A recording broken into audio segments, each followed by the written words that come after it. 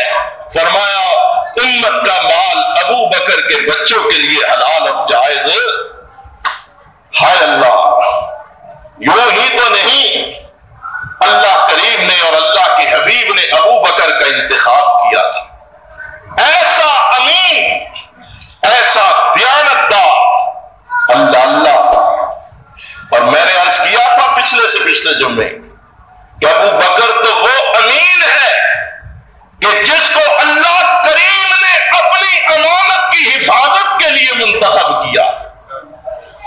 اللہ نے اپنی امانت کی حفاظت کے لیے ابو بکر کو منتخب کیا، اور رسول نے اپنی امت کی امانت کی حفاظت کے لیے بھی ابو بکر کا ہی انتخاب فرمایا۔ لیکن اس کے باوجود خوف خدا کا پیکر، اللہ کے ڈر سے سرشار، روتے اور کہتے اللہ ابو بکر حساب کیسے دے گا؟ اللہ تیری بارگاہ میں ابو بکر حساب کیسے دے گا؟ جب ابو بکر کا آڈٹ ہوگا تو ابو بکر کیسے کامیاب ہوگا؟ آج ہم بے فکر ہیں نا، کبھی خیال نہیں آتا کہ ہم نے بھی اللہ کے حضور کھڑے ہو کر حساب دینا، کوئی فکر نہیں ہے۔ لیکن حضرت محمد رسول اللہ صلی اللہ علیہ وسلم خود بھی اور آپ کے صحابہ بھی اس حساب خدا بندی سے بڑے ڈرتے تھے، بڑے ڈرتے۔ اور یہ جو جمعے کے دن دوسری رکعت میں ہم پڑھتے ہیں نا سورہ غاشیہ، غاشیہ بھی قیامت کا ایک نام، قیامت کا ذکر ہے سورت میں، اور سزا و جزا کا تذکرہ ہے اس سورت میں۔ آخر میں اللہ نے اس سورت میں فرمایا فَذَكِّرْ إِنَّمَا أَنْتَ مُذَكِّرٌ لَسْتَ عَلَيْهِمْ بِمُصَيْطِرٍ۔ فَذَكِّرْ، اے میرے حبیب ان کو نصیحت فرما دے، اپنی امت کو نصیحت فرما، انسانوں کو نصیحت فرما۔ انما انت مذکر، سوائے اس کے نہیں کہ تیرا کام ہی نصیحت کرنا۔ لست علیہم بمسیطر، تو ان پر حوالہ دار نہیں، دروغہ نہیں کہ لٹھ لے کر ان کے سر پہ کھڑا ہو جائے اور ان کو نصیحت منوائے۔ پہنچانا تیرا کام، حساب لینا میرا کام۔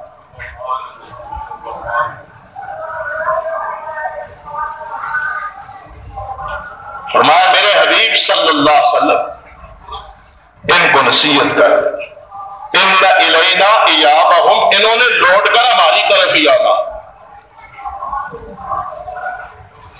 ان الینا ایابہم، ہماری طرف یہ پلٹ کر آئیں گے، اور جب آئیں گے تو ثم ان علینا حسابہم، پھر ہم ان سے حساب ہی لے لیں۔ بھاگ نہیں سکتے، کہاں جائیں گے؟ آئیں گے بالآخر، اور جب آئیں گے تو ہم ان سے حساب بھی لے لیں گے۔ جب حساب کی بات آئی نا تو سرکار دو عالم نے یہ دعا پڑھی، اللہم حاسبنی حسابا یسیرا، اے اللہ حساب ہوگا، سب کا ہوگا، تیرا یہ وعدہ فرمان حق ہے، سچ ہے۔ اللہ کا یہ وعدہ بولو سچ ہے، آپ کے لیے بھی ہے یا نہیں؟ کبھی سوچو، تنہا بیٹھ کر غور کرو، ہے تو پھر تیار بھی کرو اپنے آپ کو اس حساب کے لیے۔ کسی سے ڈھیل نہیں ہوگی، کوئی الزام میں نہ رہے میں نواب زادہ ہوں، خان زادہ ہوں، پیر زادہ ہوں، سید زادہ ہوں۔ سید زادہ رب نے تو نبیوں کے بارے میں فرما دیا، یوم یجمع اللہ الرسل فیقول ماذا اجبتم، جس دن رسولوں کو جمع کر کے ان سے بھی پوچھا جائے گا، بتاؤ کیا بنی تمہارے ساتھ؟ اور ایک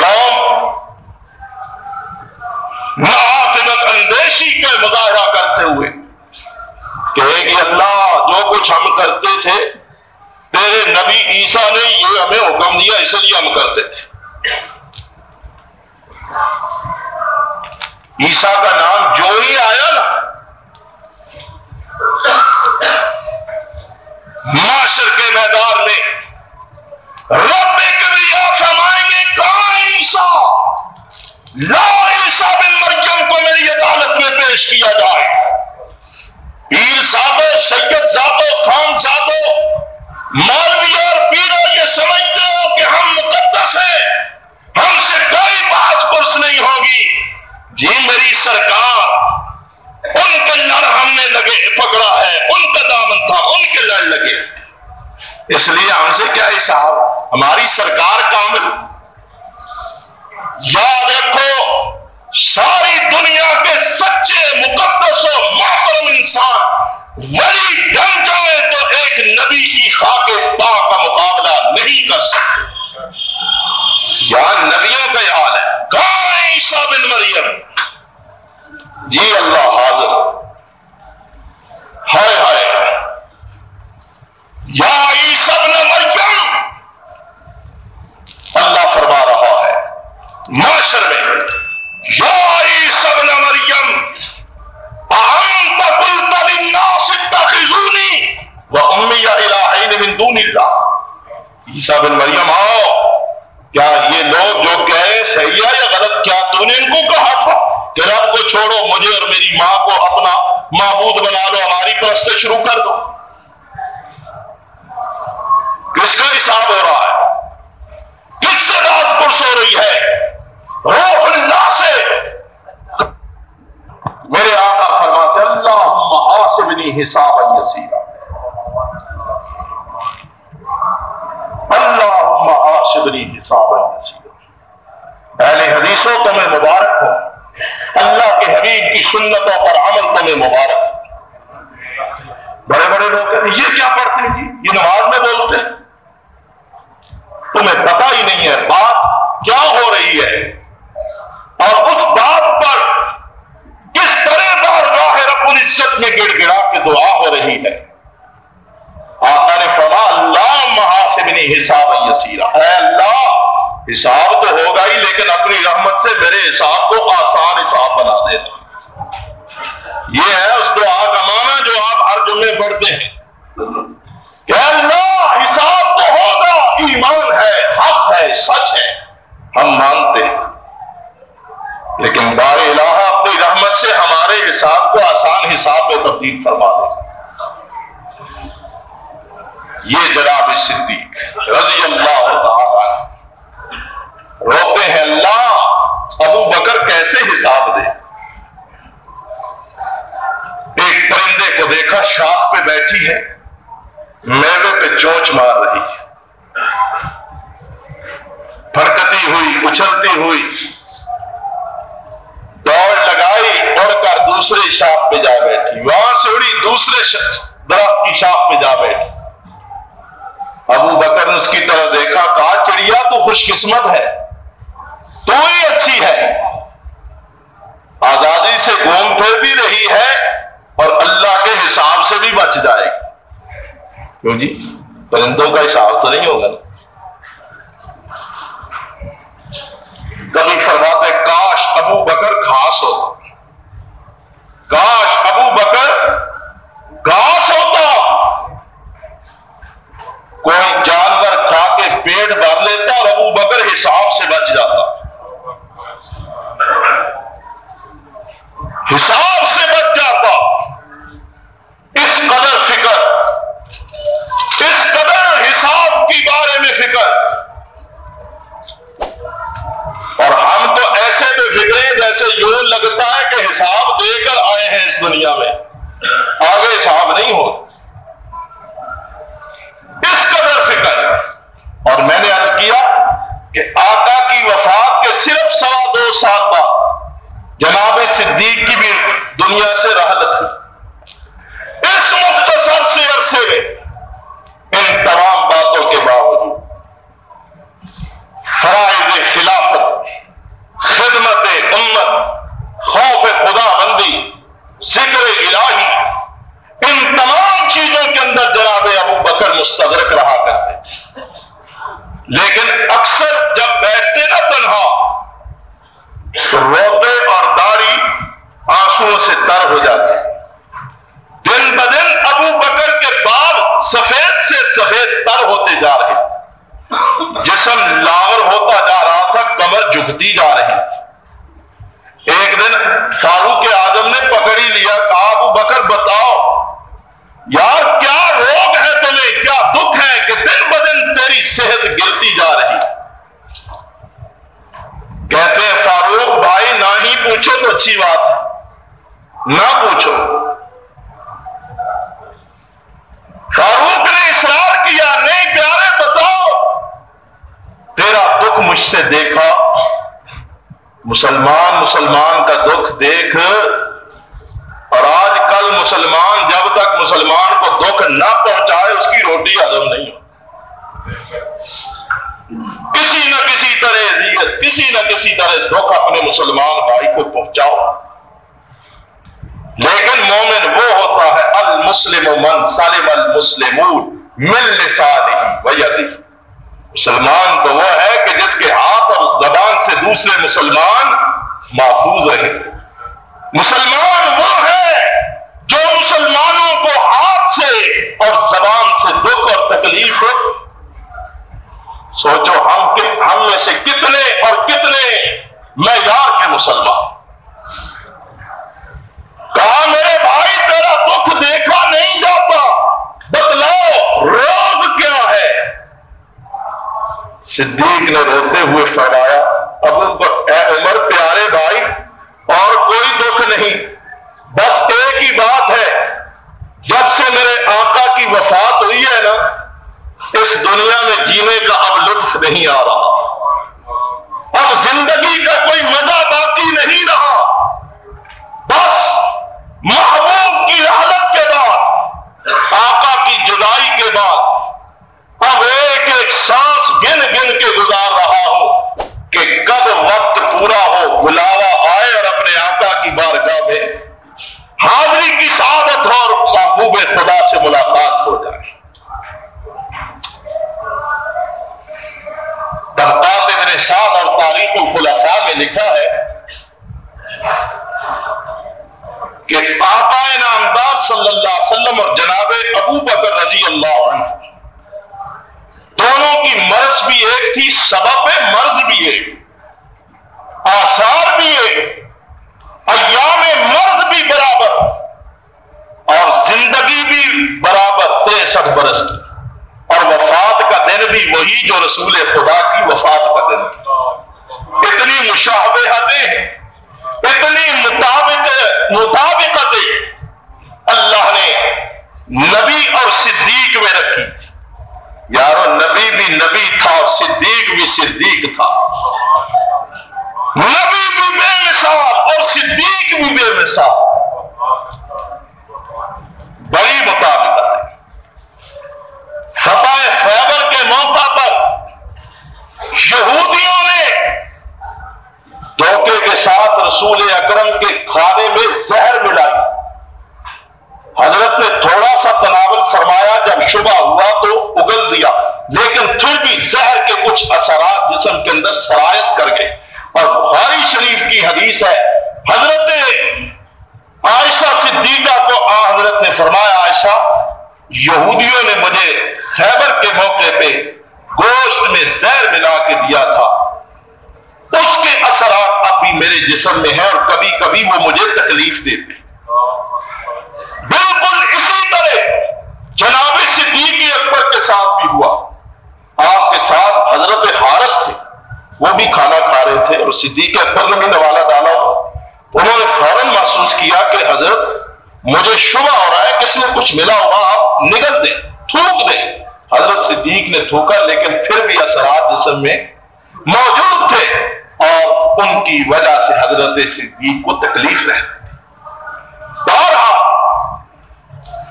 چند دن بیمار رہنے کے بعد تقریباً 14-15 ایام آپ بخار, سر درد اور اس طرح کی بیماری کی شدت میں 7 یا 8 جمادی الثانی کو آپ نے غسل کیا.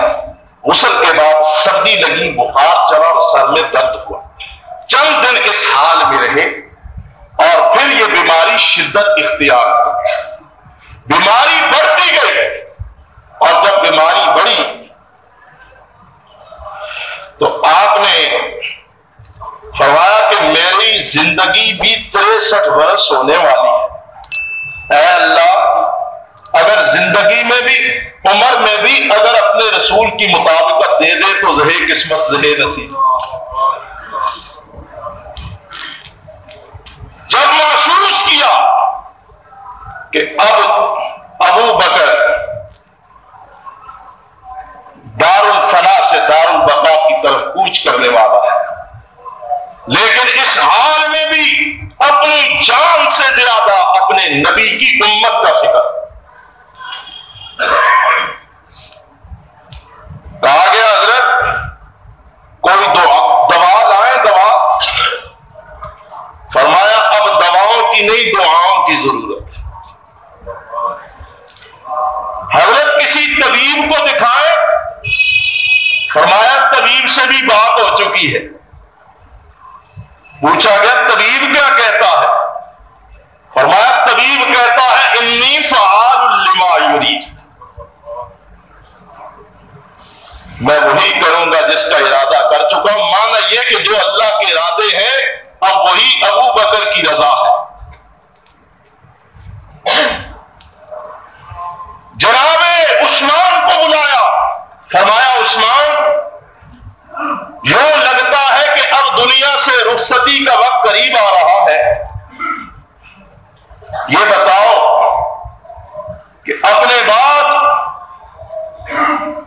امت کی قیادت اور سیادت کا بوجھ کس کے کندھوں پہ ڈالا؟ مشورہ دیا۔ حضرت عثمان نے کہا کہ جناب امت میں بہترین آدمی فاروق اعظم ہیں، علی مرتضیٰ ہیں، عبد الرحمن بن عوف ہیں، طلحہ ہیں، زبیر ہیں، سعید بن زید ہیں۔ فرمایا ٹھیک ہے یہ سارے ہیں لیکن سب سے بہتر؟ فرمایا سارے ہی اچھے ہیں لیکن سب سے زیادہ خوبیوں والا، اہلیت والا فاروق اعظم ہے، لیکن ایک بات ہے فاروق میں جوش بڑا، باقی سب ٹھیک۔ فرمایا اچھا جاؤ۔ علی مرتضیٰ کو بلایا، یہ مشورہ ہو رہا ہے، مشورہ امت کے امور کا مشورہ۔ فرمایا علی پیارے بتاؤ میری حالت یہ اب امت کا کیا کرے؟ انہوں نے بھی یہی نام گنوائے، حاجی عثمان ہے، عمر فاروق ہے، عبد الرحمن ہے، طلحہ ہیں، زبیر ہیں، اسی طرح چند ایک لوگ ہیں، آپ جس کو مناسب سمجھے۔ اکابر جید اور جلیل القدر صحابہ کو فردن فردن بلا کر ان سے رائے طلب۔ فاروق اعظم سے بھی رائے لی۔ فاروق اعظم نے کہا کہ امیر المومنین عثمان، عبد الرحمن، علی، طلحہ، زبیر یہ بہتر ہیں، آپ جس کو چاہیں۔ لیکن سب احباب کے مشوروں کا نتیجہ یہ کہ اکثر ساتھیوں کا راغب رجحان جو تھا وہ فاروق اعظم کی طرف تھا کہ فاروق بہتر ہے، اور جناب صدیق اکبر کی اپنی رائے بھی جناب فاروق اعظم رضی اللہ تعالی عنہ کے حق میں تھی۔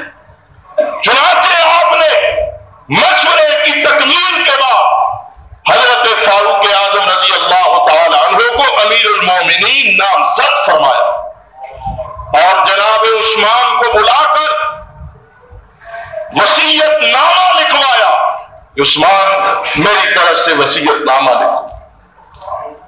وصیت نامے میں جناب فاروق اعظم کی نامزد،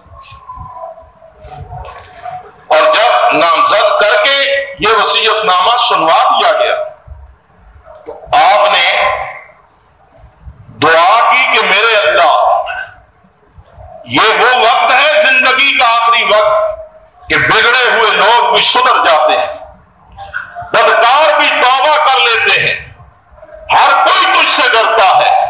اللہ زندگی کے آخری لمحات میں ابو بکر تجھ سے ڈرتے ہوئے امت کے لیے جو فیصلہ کر چکا، اللہ اس میں فقط اور فقط امت کا مفاد ہے اور تیری رضا ہے۔